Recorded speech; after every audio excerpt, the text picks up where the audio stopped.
हिवाळा सुरू झाला की मेथीचे लाडू आपण आवर्जून बनवतो. आजचे हे लाडू खूपच खास आहेत कारण अजिबात कडू होत नाहीत. थंडीच्या दिवसात शरीर थकायला लागतं, सांधे दुखायला लागतात, पाठ कंबर ओढायला लागते. अशा वेळी घरचे बनवलेले लाडू सर्वात मोठी औषधे असतात. म्हणूनच आज आपण अजिबात कडू न होणारे पौष्टिक आरोग्यदायी मेथी डिंकांचे लाडू पाहणार आहोत. इथे तुम्ही पाहू शकता आपण किती पौष्टिक साहित्य वापरले आहेत.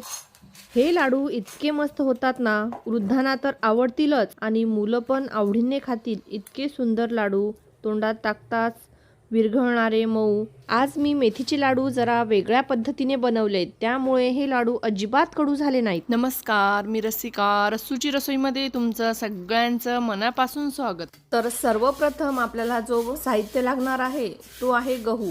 तर इथे मी 400 ग्रॅम गहू स्वच्छ निवडून घेतले आहेत. खडे वगैरे सगळे काढून घेतले आहेत. हे निवडून घेतलेले गहू आपण भाजून घेऊया. तर इथे गॅसवर कढई ठेवली आहे.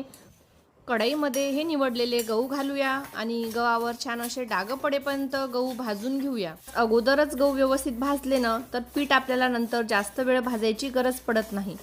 तर पाहू शकता इथे मी छान असे 15 ते 20 मिनिटं हे गहू भाजून घेतले आहेत आणि गहू छान खरपूस असं भाजलं गेलं आहे. तुम्ही पाहू शकता. यामध्ये आपल्याला 100 ग्रॅम मेथीदाणा घालायचा आहे आणि हे गिरणीतून 2 नंबरच्या चाळणमधून दळून आणायचं आहे.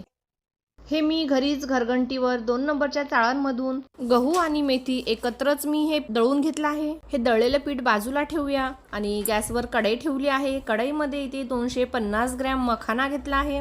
मखानावर हलकेसे डाग पडेपर्यंत मखाना भाजून घेऊया. मखाना या पद्धतीने असं फोडून पाहायचा, फुटला म्हणजे आपला मखाना भाजून झाले आहेत. हे मखाने एका मोठ्या परातीमध्ये काढून घेऊया. याच कढईमध्ये तूप घालूया आणि या तुपामध्ये थोडं थोडं डिंक घालून डिंक तळून घेऊया. आपण एकदाच यामध्ये डिंक घातलं ना तर डिंक व्यवस्थित तळल्या जात नाही, त्यामुळे थोडं थोडंच डिंक घालायचं आहे. आणि तूप तुम्ही पाहू शकता मी जास्त कडकडीत गरम करून घेतलेला नाही.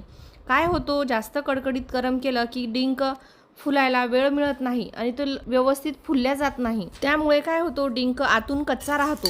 तुम्ही पाहू शकता डिंक किती छान फुलला आहे. आता हा डिंक काढून घेऊया.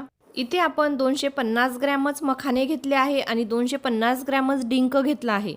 डिंक पण मी 2 बॅचमध्ये तळून घेणार आहे. डिंक 2 बॅचमध्ये तळून घेतला आहे. आता याच कढईमध्ये 200 ग्रॅम बदाम, 200 ग्रॅम काजू, 100 ग्रॅम मगजबी, 100 ग्रॅम गोडंबी आणि 100 ग्रॅम भोपळ्याचे बिया घालूया.